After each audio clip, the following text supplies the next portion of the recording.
माननीय माननीय अध्यक्ष महोदय, आज मैं सदन को एक कहानी सुनाना चाहता हूं। कहानी का शीर्षक है चौथी पास राजा।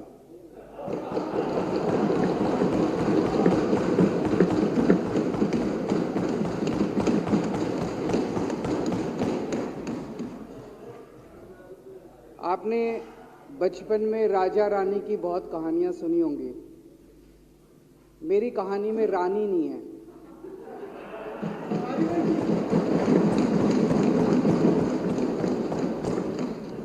बस राजा है।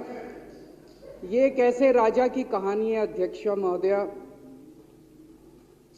जो अनपढ़ था, चौथी पास था,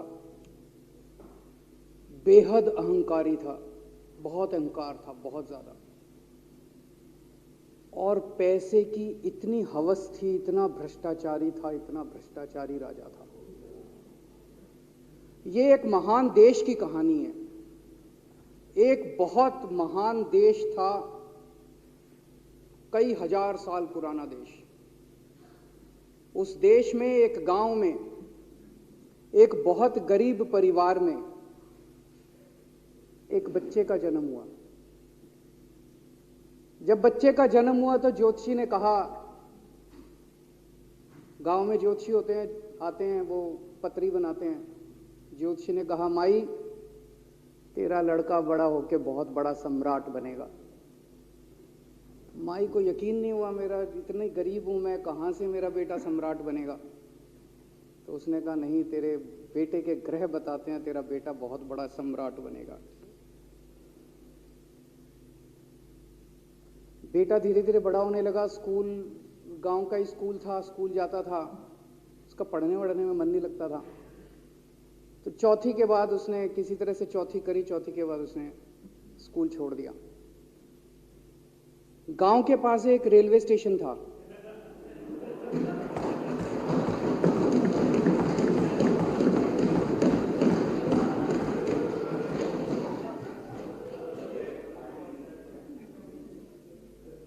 तो घर का खर्चा चलाने के लिए वो लड़का वहां स्टेशन पे चाय बेचता था। लड़के को भाषण देने का बड़ा शौक था। सारे गांव के लड़कों को इकट्ठा कर लेता, आसपास के गांव के भी इकट्ठा कर लेता, सामने वो खाट डाल लेता, उस पर चढ़ जाता और भाषण देता। धीरे धीरे आसपास के गांव के लड़के भी इकट्ठे हो गए। जिस भी चीज में भाषण देता, एक बार शुरू हो जाता तो बंद ही नहीं होता। अब ज्योतिषी ने कहा था, लड़का बड़ा हुआ, बड़ा होके एक दिन उस महान देश का वो राजा बन गया।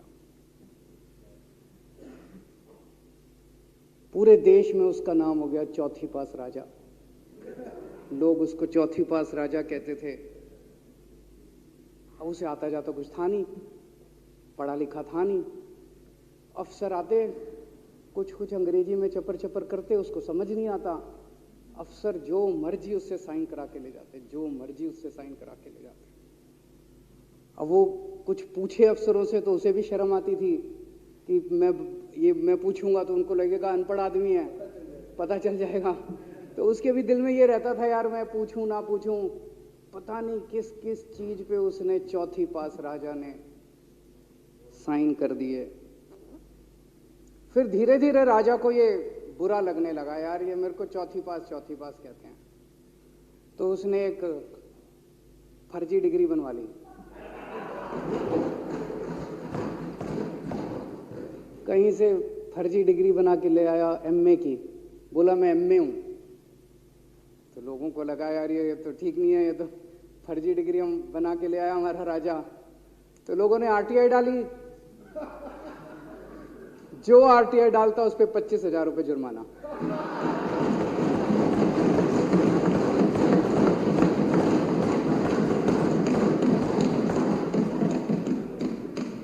आपके नेता की बात नहीं कर रहा। आप लोग भी हंस सकते हो।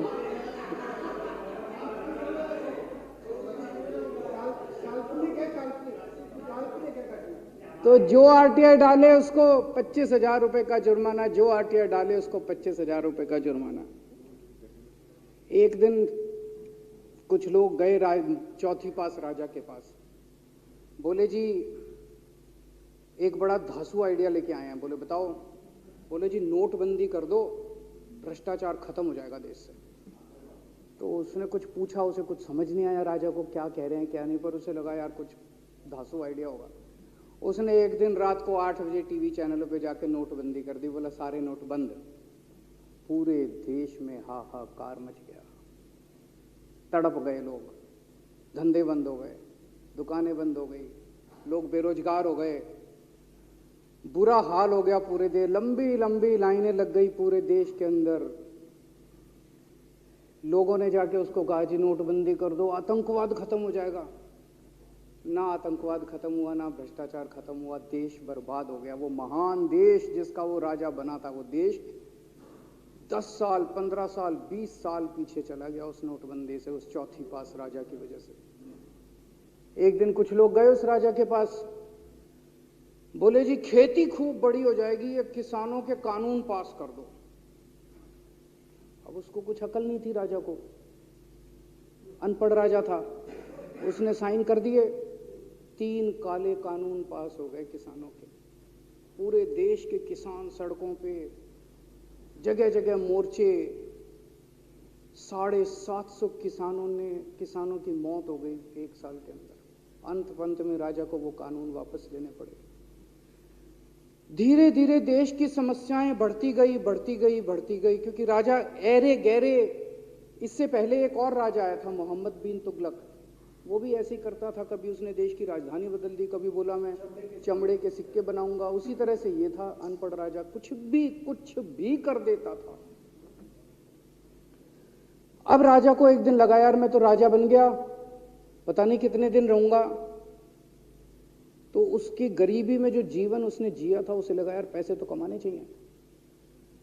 पैसे कैसे कमाऊं? पैसे कमाऊंगा तो जनता में छवि खराब होगी। तो उसने अपने एक दोस्त को बुलाया और उस दोस्त को बोला कि ऐसा करते हैं कि मैं तो राजा हूं, सारे सरकारी ठेके तेरे को दिलाऊंगा, सारी कंपनियां तेरे को दिलाऊंगा, सरकारी पैसा तेरे को दिलाऊंगा, नाम तेरा पैसा मेरा। तेरे को पूरे उस पे 10% कमीशन तेरे को मिलेगा, सारा पैसा मेरा। दोस्त मान गया। दोस्त को क्या था, फ्री में पैसा मिल रहा था, दोस्त मान गया। उसके बाद दोनों ने मिलके जो देश को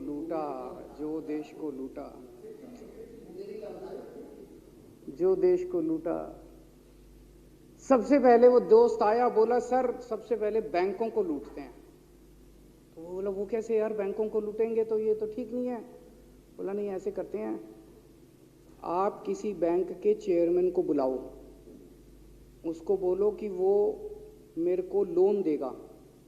तो बोला लोन देगा तो वापस करना पड़ेगा। बोला वापस कौन करेगा, वापस थोड़ी करना है, आप राजा हो, वापस नहीं करना, लोन दिला दो बस। तो राजा ने एक बैंक के चेयरमैन को बुलाया, बोला इसको लोन दे। तो वो चेयरमैन की सिट्टी पिट्टी गुम हो गई, यार मैं तो मर जाऊंगा, फंस जाऊंगा, वो भाग गया। तो फिर उन्होंने ढूंढ ढांड के एक ऐसा चेयरमैन चुना जो कि सरासर भ्रष्टाचारी, जिसके ऊपर 10 फाइलें खुली हुई, जिसके ऊपर 10 केस चल रहे, उसको बुलाया। बोला देख तेरे को चेयरमैन बना रहे हैं, अब तू 10,000 करोड़ रुपए दे दे इसको, नहीं तो तेरे को जेल भेजेंगे। जेल जाना है कि पैसे दे रहा है? उसने कहा माई बाप मैं जो कहोगे जहां कहोगे साइन कर दूंगा। उसने 10,000 करोड़ रुपए का लोन उसके दोस्त को दे दिया। ऐसे करते करते 1,00,000 2,00,000 करोड़ रुपए इन्होंने बैंकों से लूट लिए। राजा ने, चौथी पास राजा ने और उसके दोस्त ने मिलकर 2-2.5 लाख करोड़ रुपए बैंकों से लूट लिए। अब बैंकों से पैसा लूटने के बाद उन्होंने देश को खरीदना चालू किया। सबसे पहले उन्होंने देश के एयरपोर्ट खरीदे, पहले 6 एयरपोर्ट खरीदे, फिर उन्होंने बिजली कंपनियां खरीदी, फिर उन्होंने बिजली के दाम बढ़ा दिए पूरे देश के अंदर, फिर उन्होंने सी पोर्ट खरीदने चालू कर दिए, फिर उन्होंने कोयले खदानें ले ली, फिर इन्होंने पुलिस को भेज भेज के जो लोगों की कंपनियां थी, प्राइवेट लोगों की कंपनियां, यहां बंदूक रख रख के उनकी कंपनियां छीन ली राजा ने और उसके दोस्त ने। हाहाकार मच गया पूरे देश के अंदर। इतनी महंगाई हो गई, इतनी महंगाई हो गई पूरे देश में। पहले गैस 400 रुपए सिलेंडर होती थी, चौथी पास राजा के आने के बाद 1100 रुपए सिलेंडर हो गई। पहले पेट्रोल 71 रुपए होता था, 97 रुपए हो गया। पहले डीजल 57 रुपए होता था, 90 रुपए लीटर हो गया। जब पेट्रोल के दाम बढ़ गए, डीजल के दाम बढ़ गए, तो सारी चीजों के दाम बढ़ गए देश के अंदर। हाहाकार मच गया। सब चीजों पे इसने और इसके दोस्त ने कब्जा। दूध पहले 46 रुपए होता था, 66 रुपए लीटर हो गया। बच्चों को माएं दूध पिलाने लायक नहीं बची, घरों के अंदर छोटे छोटे बच्चों के दूध छीन लिए इसने राजा ने। सरसों का तेल 90 रुपए लीटर होता था, 214 रुपए हो गया। बताओ, धीरे धीरे पूरे देश में हाहाकार मच गया। लोग अब राजा के खिलाफ आवाज उठाने लगे, लोग उसके खिलाफ बोलने लगे। तो राजा ने कह दिया, जो मेरे खिलाफ बोलेगा पकड़ के जेल में डालो। एक के बाद एक राजा ने लोगों को पकड़ पकड़ के जेल में डालना शुरू कर दिया। किसी ने राजा का कार्टून बना लिया, उसको भी जेल में डाल दिया। किसी ने राजा का नाम गलत ले दिया, उसको भी जेल में डाल दिया। किसी टीवी चैनल वाले ने राजा के खिलाफ लिख दिया, उसको भी पकड़ के जेल में डाल दिया। किसी जज ने राजा के खिलाफ कोई ऑर्डर कर दिया, उसको भी पकड़ के जेल में डाल दिया। ना जजों को छोड़ा, ना पत्रकारों को छोड़ा, ना मीडिया को छोड़ा, ना व्यापारियों को छोड़ा, ना उद्योगपतियों को, किसी को नहीं छोड़ा। राजा ने पकड़ पकड़ के उसने चौथी पास राजा ने सबको जेल में डालना चालू कर दिया। एक महान देश कहां से कहां पहुंच गया। उसी देश के अंदर एक छोटा सा राज्य था, उस राज्य का एक मुख्यमंत्री था।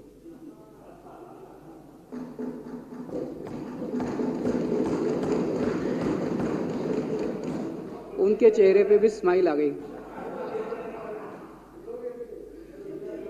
उनके चेहरे पे भी उम्मीद की किरण छा गई।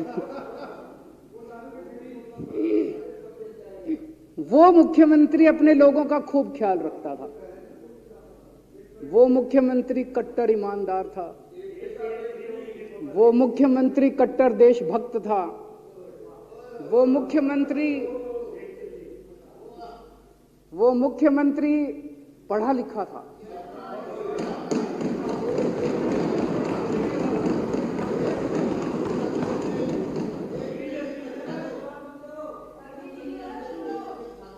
उस मुख्यमंत्री ने अपने लोगों को महंगाई से छुटकारा दिलाने के लिए बिजली मुफ्त कर दी। भाई साहब, उसके बाद तो चौथी पास राजा पागल हो गया। उसने बुला के जो हड़काया उस मुख्यमंत्री को कि तेरी हिम्मत कैसे हुई। उसे लगा राजा ने तो सारी बिजली कंपनियों पे कब्जा कर रखा था। उसे लगा अगर ये बिजली मुफ्त करने लग गया तो बाकी देश में तो मेरा बेड़ा गर्क, मेरी बिजली कंपनियां लुट जाएंगी, ऐसे कैसे चलेगा। उसने उसको कहा, खबरदार, तूने बिजली मुफ्त की। मुख्यमंत्री नहीं माना। धीरे धीरे उस मुख्यमंत्री ने अपने गरीबों के स्कूल ठीक करने चालू कर दिए। तो राजा ने उसको बुला के और हड़काया। राजा बोला, ये क्या कर रहा है तू, स्कूलों के में बच्चों को पढ़ाता है, तू स्कूल खोल रहा है, ये बंद कर, ये सब, ये नहीं चलेगा इस देश का।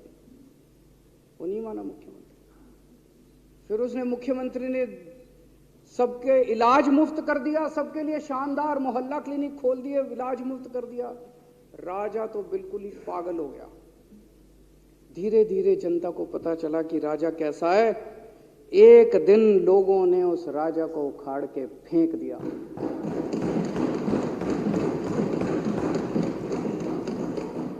और लोगों ने एक किसी ईमानदार और देशभक्त आदमी को वहां बिठा दिया और उनकी सरकार आ गई। और उसके बाद देश से महंगाई खत्म हुई और देश रात दूनी चौगुनी तरक्की करने लगा। तो जैसे हम बचपन में सुना करते थे, moral of the story, Hindi में क्या कहते, मॉरल ऑफ द स्टोरी का मतलब भाई इस कहानी में क्या प्रेरणा मिलती है। इस कहानी से ये प्रेरणा मिलती है कि अगर आपके देश में महंगाई है, आपके देश में समस्याएं हैं, आपके देश में सब कुछ गड़बड़ चल रहा है, तो सबसे पहले जांच परख के देखो आपका राजा अनपढ़ तो नहीं है। अगर आपके देश में सब गड़बड़ चल रहा है, बेरोजगारी है, बहुत सारी समस्याएं हैं, जरा देखो राजा, आपके राजा को कोई दोस्त तो नहीं है। अगर है तो सबसे पहले अपने राजा को उखाड़ के फेंको, नहीं तो आपकी समस्याओं का कोई समाधान नहीं होगा।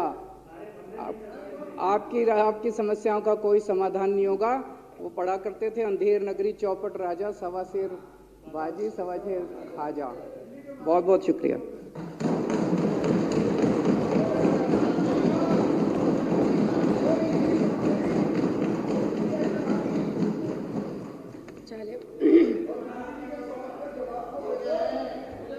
संकल्प पारित करना। अब श्री दिलीप पांडे माननीय मुख्य सचेतक द्वारा प्रस्तुत संकल्प सदन के सामने है। जो इसके पक्ष में है वो हाँ कहे, जो इसके विरोध में है वो ना कहे, जो इसके विरोध में है ना है, जो इसके विरोध में नहीं है वो ना कहे। हाँ पक्ष जीता, हाँ पक्ष जीता, संकल्प स्वीकार हुआ।